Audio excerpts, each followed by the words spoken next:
بنگال والوں اگر برا نہیں مانے تو ایک بات عرض کرو ہاتھ جوڑ کے، مسجدوں کے 2-2 کروڑ کے مینار بنانے کی بجائے کوشش کرو کہ وہ 2-2 کروڑ غریبوں پہ خرچ کرو اور ان کو مضبوط کرو۔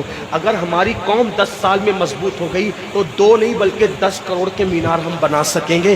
اس لیے میری گزارش ہے جلسوں کے خرچے بھی کم کرو، شادیوں کے خرچے بھی کم کرو، اور سب خرچے کم کر کے اپنی قوم کو مضبوط کرو۔ حضور علیہ السلام اسی لیے تشریف لائے تھے۔ تو دیندار بنو، مالدار بنو، اور نمبر 3 ایجوکیشن پہ بہت محنت کرو۔ کوئی بھی جاہل نہ رہے، کوئی بھی ان پڑھ نہ رہے، خوب پڑھاؤ اپنے بچوں کو۔ 10ویں 12ویں تک کبھی مت رکنا، بلکہ اپنے بچوں کو IAS بناؤ، IPS بناؤ، ڈاکٹر بناؤ، انجینئر بناؤ۔ ڈاکٹر بھی BUMS والا مت بناؤ بلکہ MD اور اعلیٰ سے اعلیٰ ڈگری دلاؤ۔ اب آپ کہیں گے مولانا پیسے نہیں ہے، میں آپ سے کہتا ہوں ہر سال عید پہ نیا کپڑا نہ بنانا پڑے نہ بناؤ، دھلے ہوئے کپڑوں پہ عید کر لو، لیکن اپنے بچوں کی تعلیم پہ خرچہ کرو۔ اسی طریقے سے کسی اور جگہ پر پیسے لگانے کی بجائے 10 سال اگر ان 3 نکات پر آپ نے محنت کر دی، دیندار بنو، مالدار بنو، اور ایجوکیشن کو عام کرو، ہر بندے کو پڑھا لکھا بناؤ۔ آپ کہیں گے مولانا نوکری نہیں ملتی، میں کہتا ہوں ہم نوکری کے لیے نہیں پڑھتے، ہم اچھا انسان بننے کے لیے پڑھتے ہیں۔ اس لیے کہ پڑھے لکھے کی تجارت میں ان پڑھ کی تجارت میں فرق ہے، پڑھے لکھے کی گفتگو میں ان پڑھ کی گفتگو میں فرق ہے، پڑھے لکھے کے اٹھنے بیٹھنے میں ان پڑھ کے اٹھنے بیٹھنے میں فرق ہے۔ دیکھو آپ یہ نہیں کہتا ہوں کہ آپ سب ان پڑھو، لیکن ایک بات آپ سے کہتا ہوں، محفل میں پڑھے لکھوں کا انداز اور ہوتا ہے، ان پڑھ لوگوں کا انداز اور ہوتا ہے۔ کھانے میں، پینے میں، اٹھنے میں، بیٹھنے میں تعلیم کو عام کرو، دنیا بھی پڑھاؤ، آخرت بھی پڑھاؤ۔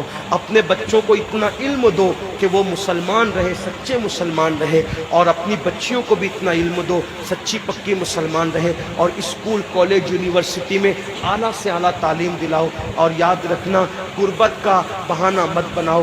بیٹیا کی شادی ہوتی ہے تو لاکھوں روپے کہاں سے آتے ہیں؟ اور آپ سے کہتا ہوں 8 گھنٹے محنت کرنے کی بجائے 16 گھنٹے محنت کرو، محنت میں پیچھے مت ہٹو، اپنے بچوں کو پڑھاؤ۔ صرف 10-12 سال ہندوستان کے تمام مسلمان محنت کر کے اپنے بچوں پہ محنت کر لیں، کوشش کر لیں، کاوش کر لیں، تو دیکھنا نقشہ بدل جائے گا۔ یہ بھی آپ سے کہتا ہوں، ایک بات کہتا ہوں، منع نہیں کر رہا ہوں، اگر مجھ سے غلطی ہو تو میرے علماء اصلاح کریں گے، آپ میری ذات کو دیکھ کے قبول نہیں کرنا۔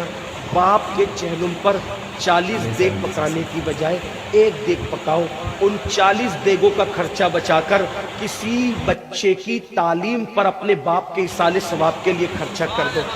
پیر صاحب کے مزار پر 1 لاکھ کی چادر لا کے ڈالنے کی بجائے 100 روپے کی چادر ڈال دو، باقی کے پیسے بچا کر غریبوں کی تعلیم پہ خرچہ کر دو۔ پیر صاحب کے ایصال ثواب کے لیے وہ اس 1 لاکھ کی چادر سے جتنا خوش ہوں گے، وہ 100 روپے کی چادر سے بھی اس سے زیادہ خوش ہوں گے، کیونکہ آپ نے کسی کو اٹھا دیا، کسی کو آپ نے ترقی پہ لے گئے۔ ایک بات کہتا ہوں، میرا پیر جنتی ہے تو میرے پیر کو میری 1 لاکھ کی چادر سے کیا غرض؟ اس کو تو جنت میں اس سے بہتر لباس مل چکا ہے، اس کو تو 1 لاکھ کا اس سے بہتر لباس مل چکا ہے۔ تو یہ باتیں تلخ لگے معاف کرنا، لیکن آپ سے ایک بات کہتا ہوں، رسومات سے نکلو، حقیقتوں کی طرف آؤ، رسومات سے نکلو، سچائیوں کی طرف آؤ۔ ایک دوسرے کو گرانے کی کوشش مت کرو، ایک دوسرے کو اٹھانے کی کوشش کرو، آپس کے جھگڑے ختم کرو۔ تیرا سلسلہ بڑا، میرا سلسلہ بڑا، تیری برادری بڑی، میری برادری بڑی، تیرا پیر بڑا، میرا پیر